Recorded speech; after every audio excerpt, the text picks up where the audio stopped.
90일 성경 통독 제15일차 신명기 5장에서 19장 말씀입니다. 신명기 5장에서 11장입니다. 십계명과 셈화 교육이 대표적인 예인데 모세는 가나안 땅에 들어갈 때 이제 새로운 세대들이 십계명에 대한 교육을 받지 못한 세대였기 때문에 그들에게 십계명을 다시 가르치고 있습니다.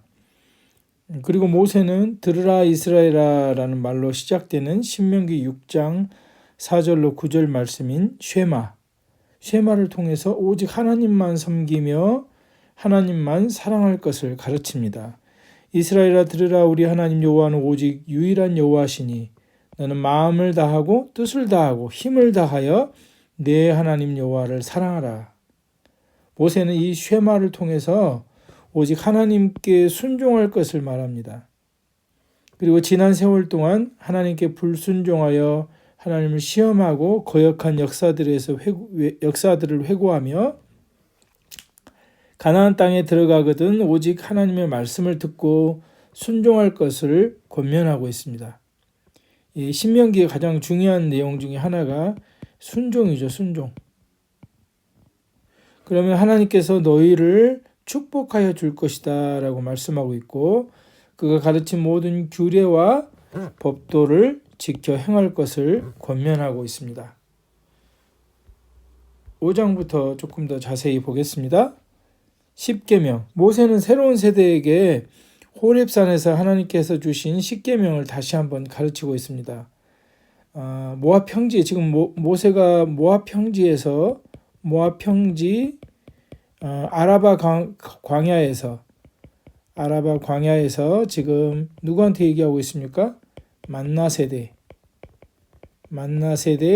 즉 새로운 세대, 출애굽 제2세대, 다음 세대들에게 지금 설교를 하고 있는 내용이죠. 그 십계명에 대해서 강조를 하고 있는데 십계명은 우리의 조상들과 세운 언약이 아니라 오늘 우리와 세운 언약이라는 점을 상기시키고 있습니다.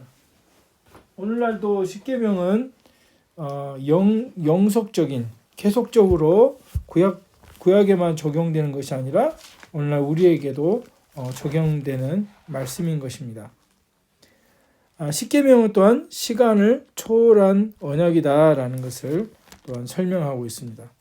십계명은 하나님이 이스라엘 백성들과 맺으신 언약의 핵심 조항입니다. 십계명은 자기 백성을 향한 하나님의 기대를 간결하게 요약하고 있습니다. 하나님께서 하나님의 백성들은 어떤 모습으로 하나님을 섬겨야 하는지를 정확하게 말씀하고 있고 하나님과 하나님의 백성과의 관계를 설명하고 있는 것이기도 합니다. 신명기 5장 1절에서 20절의 십계명은 출애굽기 20장 1절에서 17절까지 나오는 십계명과는 명령의 차이가 조금 있는데 어떤 게 차이가 있냐면 출애굽기는 안식일 기억하여 거룩하게 지켜라라는 이 안식일의 명령을 창조 사역에 따른 안식입니다. 출애굽기 20장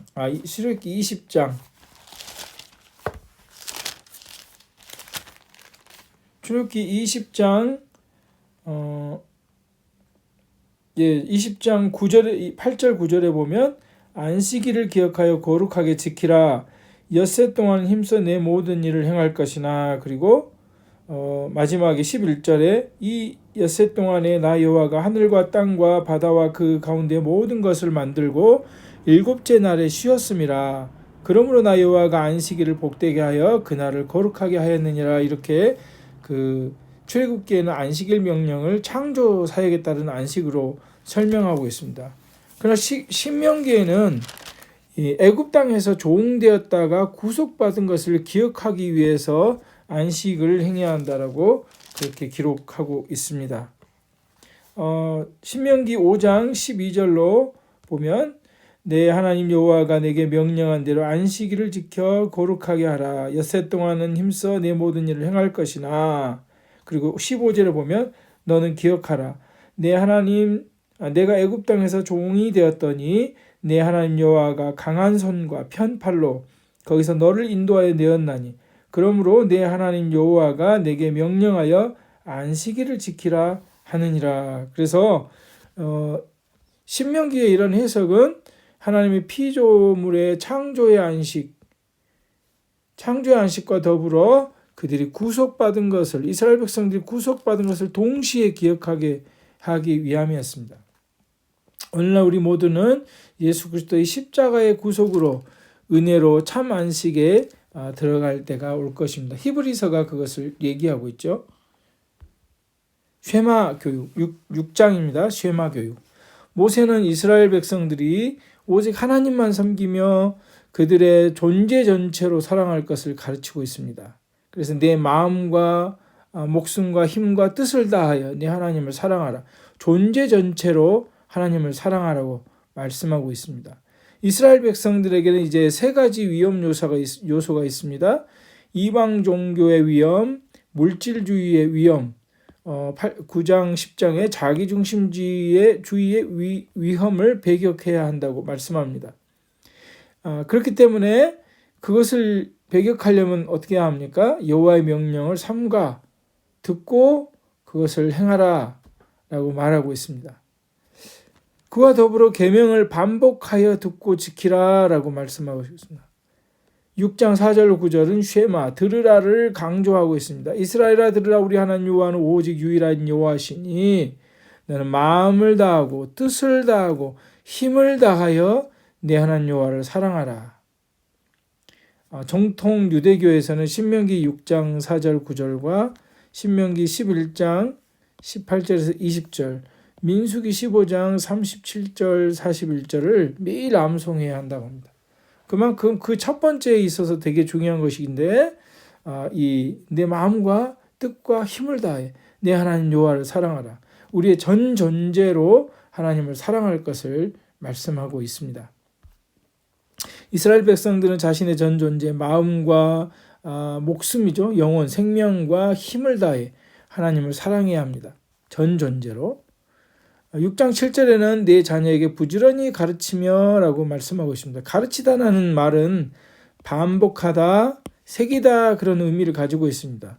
즉 가르치는 자는 무엇인가를 충분히 반복함으로 그 이미지를 자기 마음에 새길 수 있습니다. 또한 6장 8절 9절에는 그것을 이마와 손목에 메워, 이마에 맨다는 건 무엇입니까? 항상 우리의 생각을 하나님의 말씀에 따라 생각하고 손목에 메어 우리의 행함을 말하죠. 말씀에 따라 행한다는 것을 기억하고 말하고 있습니다. 항상 말씀을 기억하고 순종하도록 하고 있습니다. 무엇보다도 그들은 하나님을 시험하지 말아야 했습니다. 너희 하나님 여호와를 시험하지 말고라는 6장 16절의 말씀은 예수님이 사탄의 시험을 물리치실 때 사용하신 구절입니다. 하나님의 백성들 하나님을 시험하지 말고 오직 그분을 신뢰해야 한다라고 말씀하고 있습니다. 이스라엘 백성들이 바리새인들이 이제 이마와 팔목에 이런 정통 유대교인들이 매다는 모습을 볼 수가 있습니다. 신명기 7장 택하신 민족을 향한 순종을 명하십니다. 모세는 새로운 세대가 가나안 땅에 들어가면 반드시 그 땅에 거하는 가나안 7족속을 모두 몰아내라고 말씀하고 있습니다. 이스라엘 백성들은 가나안 종교의 모든 흔적을 제거해야 합니다. 너는 그들을 진멸할 것이라. 이 진멸이라는 것은 이제 헤렘이라고 하는데요. 헤렘은 거룩한 전쟁이라고도 얘기할 수 있습니다. 하나님께서 어떻게 보면 진멸은 굉장히 잔인한 내용일 수도 있지만 하나님께서는 그 땅을 거룩하게 하기 위해서 모두 진멸할 것을 말씀하고 있습니다. 그들과 어떤 언약도 하지 말 것이요 혼인도 하지 말지니 그들의 제단을 헐며라고 얘기하고 있습니다. 이스라엘은 가나안 족속을 진멸해야 하고 가나안 종교를 수용할 모든 가능성을 제거해야 했습니다. 그러니까 그들은 구별되어야 했습니다. 오늘날 우리들의 고민이죠.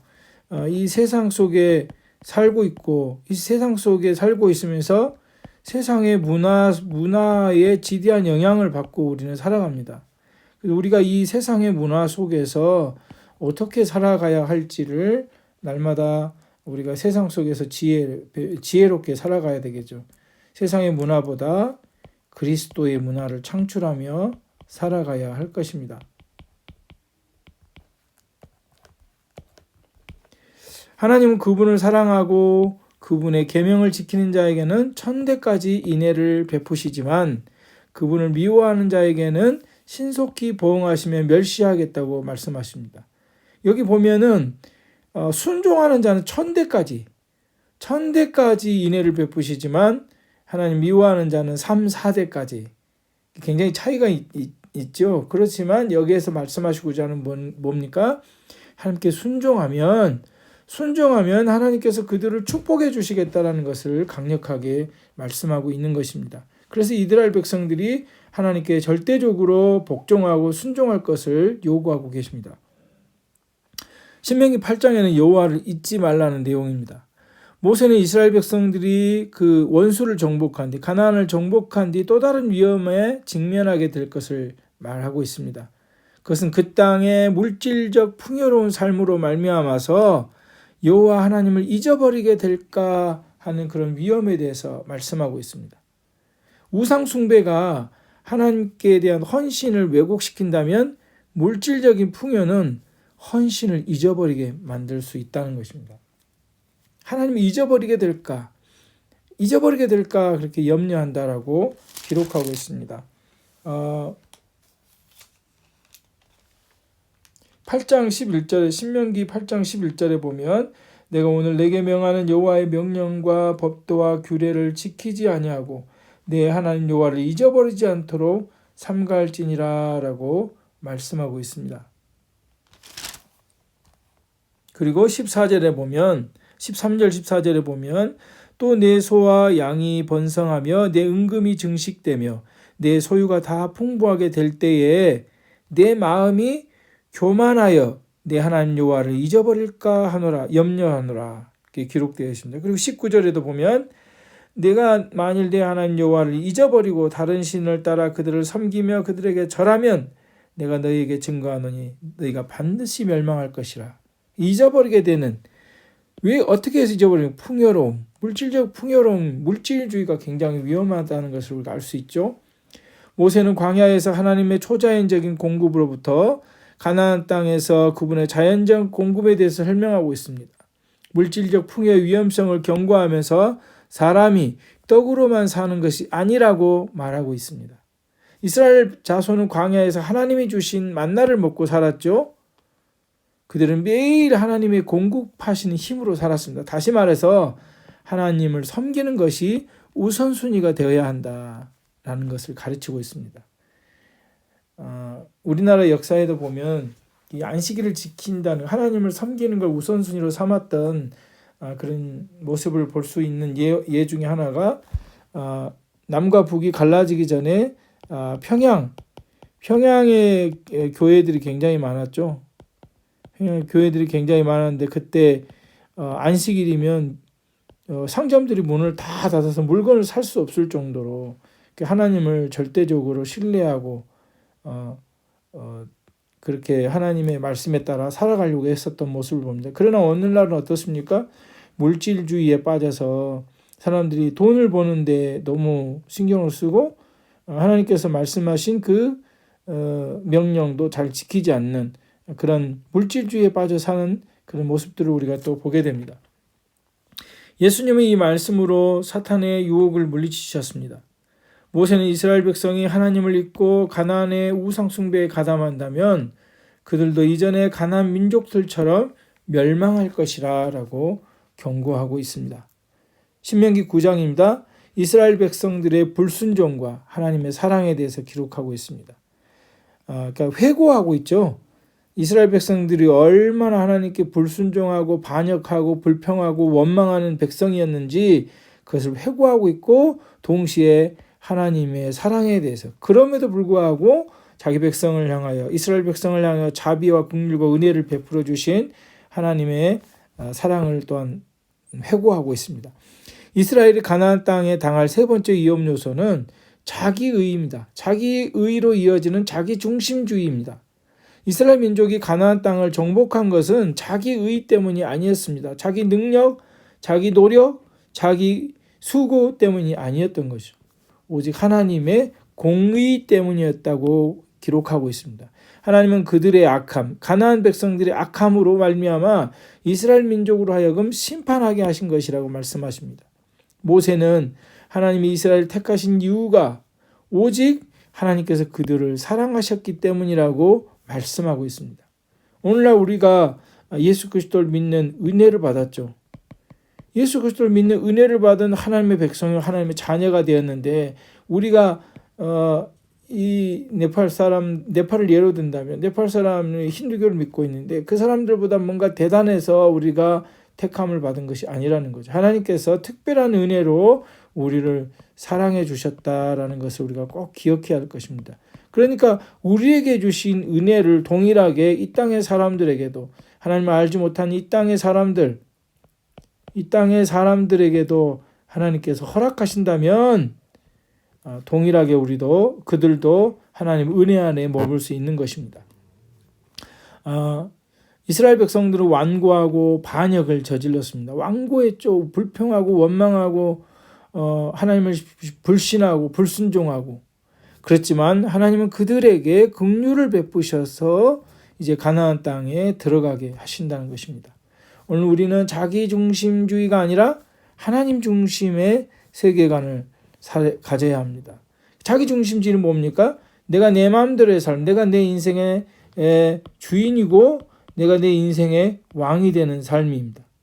그러나 그리스도인들은 하나님의 뜻을 따라 살아가는 믿음과 순종의 삶입니다. 주님이 내 주인이요 왕이 되신 그런 믿음의 삶을 순종의 삶을 살아야 할 것입니다. 신명기 10장입니다. 십계명을 다시 받습니다. 모세는 파괴된 십계명의 두 돌판을 다시 만들었으며 하나님께서는 그 두 돌판에 다시 직접 하나님의 손가락으로 말씀을 새기신다라고 기록하고 있습니다.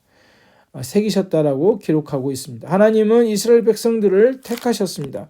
그것은 신비하고 경이로운 일이며 은혜입니다. 하나님이 이스라엘의 반역의 역사를 기억하시고 이제 그들에게 마음의 할례를 명하고 있습니다. 그래서 10장 16절에 민수기 10장 16절에 보면 그러므로 15절부터 읽겠습니다. 여호와께서 오직 내 조상들을 기뻐하시고 그들을 사랑하사 그들의 후손인 너희를 만민 중에서 택하셨음이 오늘과 같으니라. 그러므로 너희는 마음의 할례를 행하고 다시는 목을 곧게 하지 말라. 다시는 목을 곧게 하지 말라는 내용에서 이스라엘의 반역의 역사를 우리가 요약하고 있다고 볼 수가 있죠. 그래서 하나님은 그들이 마음의 할례를 행하라고 말씀하고 있습니다. 마음의 할례는 로마서 2장 29절에도 기록하고 있고요. 예레미야 9장 25절에도 기록하고 있습니다. 육체의 할례가 남성의 생식기의 표피를 제거하는 것이라면 마음의 할례는 우리의 굳은 마음의 표피를 제거하는 것입니다. 우리의 불신의 마음, 불평의 마음, 원망의 마음, 불순종의 마음, 반역의 마음의 표피를 제거하는 것입니다. 신명기 11장입니다. 여호와를 사랑하고 섬기라. 모세는 이스라엘 백성들이 하나님을 두려워하고 하나님의 길을 걸으며 모든 것을 다해 하나님을 사랑하라고 말합니다. 이스라엘의 순종을 묘사하는 언약적인 용어는 붙잡다, 달라붙다라는 단어입니다. 이스라엘은 하나님을 붙잡고 우리 개역 개정판에는 하나님을 의지하고라고 기록되어 있지만 히브리 원문에 보면 그 본문을 붙잡고라고 해석할 수 있습니다. 그리고 하나님께 순종해야 합니다. 붙잡는다는 의미는 이스라엘이 하나님을 경외하고 사랑하고 하나님의 길을 따라 걸어야 함을 의미하는 것입니다. 모세는 이스라엘 백성들에게 순종에 대한 동기를 부여하기 위해서 과거를 얘기하고 격려를 위해서 미래를 얘기하고 그 땅의 장소를 보장하기 위해서 현재를 각각 언급하고 있습니다. 그래서 모세는 신명기 11장 26절 28절에 그들에게 생명과 사망과 순종과 불순종 사이에 극단적인 선택의 길을 제시함으로 설교를 요약하고 있습니다. 이스라엘의 존재는 하나님의 뜻을 행하고 하나님께 순종함으로 여호와의 주 되심 아래 하나님의 통치 아래에 복종하며 하나님의 주권을 인정하고 하나님의 통치에 복종하는 삶이어야 한다는 것을 다시 한번 기록하고 있는 것입니다. 오늘날 그리스도인들도 우리가 하나님의 자녀요 하나님의 백성이 됨으로써 우리가 하나님의 주권을 인정하고 하나님의 통치에 복종하는 삶이어야 한다는 것입니다. 신명기 12장에서 26장 해설입니다. 모세의 마지막 율법 교육입니다. 신명기 12장부터 26장까지 내용은 가나안 땅에 들어가서 이제 어떻게 살 것인가에 관한 가르침입니다. 물론 앞에서도 순종에 대해서 말씀하셨지만 좀 더 세부적으로 얘기하고 있습니다. 하나님의 이스라엘 백성들이 가나안의 문화를 따르지 않고 하나님이 가르쳐 주신 말씀대로 살아가기를 바라십니다. 즉 세상의 문화와 섞이지 아니하고 하나님의 백성으로서의 구별된 삶을 살아야 함을 말씀하고 있습니다. 그래서 12장은 굉장히 중요한 내용입니다. 가나안 땅에서 하나님의 것을 꼭 지정하신 예배 장소에 가서 예배하라고 말씀하고 있습니다. 이스라엘이 하나님의 백성으로 드려야 할 예배는 하나님 택하신 곳이어야 했습니다. 즉 하나님께서 지정하신 바로 그 장소에서 예배를 드려야 합니다. 오직 너희의 하나님 여호와께서 자기의 이름을 두시려고 너희 모든 지파 중에서 택하신 곳인 그 계실 곳을 찾아 나아가서 다윗 시대의 예루살렘, 그러니까 솔로몬 시대의 예루살렘의 성전을 여호와의 성전을 짓기 전까지는 계속해서 그 정확하게 택한 장소가 없었지만 이제 왕정이 시작되고 솔로몬 왕 때 예루살렘이 하나님께서 택하신 곳으로 우리가 이해할 수 있겠습니다. 왜 하나님께서 택하신 곳에 가서 예배하라고 했냐면 이 가나안의 문화와 굉장히 우리가 가나안의 문화는 뭡니까? 가나안의 문화는 다신론 사상이죠. 다신론을 믿는 사람들입니다. 그래서 많은 신들을 섬기고 있었죠. 가나안 사람들은 많은 신을 섬기는 사람들이어서 그들은 어디에서나 자기들이 원하는 곳 어디에서나 신전을 만들어 놓고 우상 숭배를 했죠. 이러한 이들의 모습이 영향을 받을 수 있기 때문에 하나님은 어땠습니까? 한 장소 이스라엘 백성들의 이스라엘 문화는 뭡니까? 이스라엘 민족의 문화의 핵심은 뭡니까? 유일신론이라고 할 수 있겠죠. 한 장소에서만 하나님께서 택하신 그것도 자기들 마음대로가 아닙니다. 자기들 마음에 원하는 대로가 아닙니다. 대로가 아니고 하나님이 택하신 장소이어야 했던 것이죠. 즉 구별된 신앙을 가질 것을 말씀하고 있습니다. 신명기 13장 다른 신들을 섬기지 말라. 이스라엘 백성들은 오직 하나님만 섬기며 다른 신을 따르라는 유혹에 강력히 맞서야 합니다. 백성들 사이에서 우상 숭배가 행해진 경우 이스라엘은 그 구성원들에 대해서 거룩한 전쟁을 수행해야 했습니다. 즉 진멸해야 했죠. 진멸명령은 하나님께 대한 충성과 헌신을 의미합니다.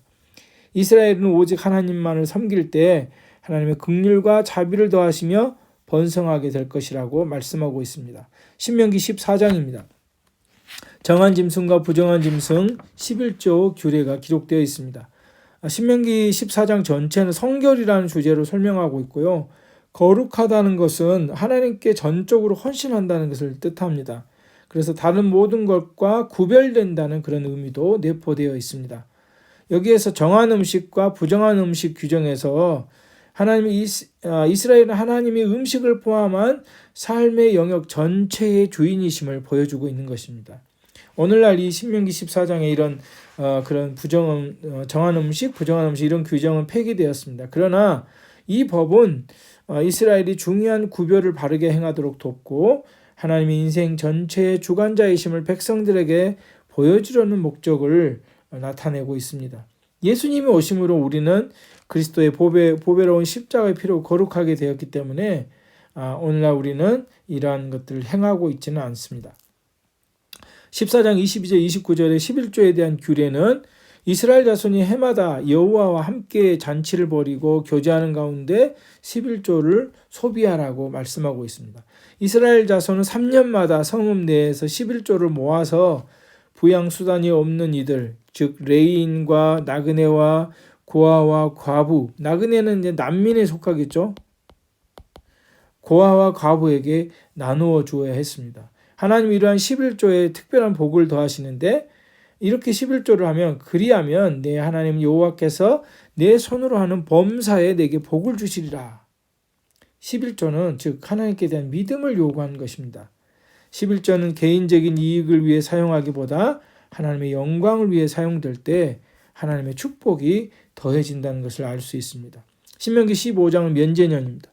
이스라엘을 종되었던 곳에서 구원내신 하나님께서는 면제년을 명하십니다. 해방의 기쁨. 해방의 기쁨이 무엇인지 경험한 이스라엘 백성들에게 아직 종으로 남아있는 이들에게 자유를 주라고 말씀하시는 것입니다.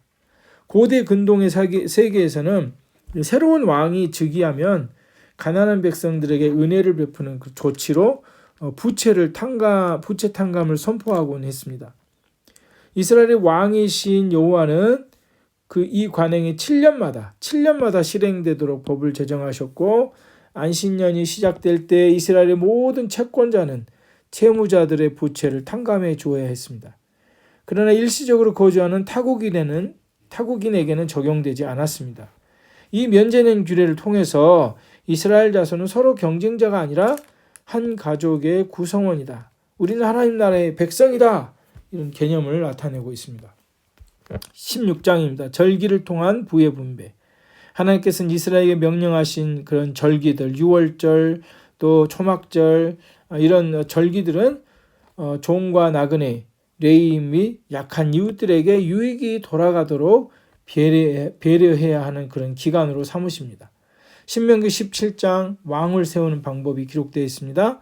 하나님이 이미 이스라엘이 왕을 요구할 것을 아시고 왕을 세우는 방법을 말씀하십니다. 이스라엘이 왕을 요구 언제 합니까? 사무엘 선지자 때죠. 사무엘 선지자 사사시대 때 이제 왕을 요구하는데 아직 모세가 이 신명기 왕을 세우는 방법을 말할 때는 즉 이 사람들이 지금 가나안 땅에 들어가기 전인데 하나님께서는 그들을 미리 아시고 왕을 세우는 방법을 말씀하시고 있습니다. 그 방법은 반드시 여호와께서 택하신 사람이어야 했습니다. 이스라엘 백성 가운데에서 세워야 했고 왕들은 말을 많이 두지 말아야 했습니다. 말을 많이 두지 말아야 했고 아내를 많이 두지 말아야 했고 은금을 많이 두지 말아야 했습니다. 율법서를 평생 옆에 두고 읽으며 그대로 행하라고 말씀하십니다. 지도자들은 항상 하나님의 말씀을 곁에 두고 읽고 행하기에 힘써야 한다는 것을 보여줍니다. 여기에 보면 궁극적으로 이 왕도 하나님의 통치를 따르는 자이어야 했습니다.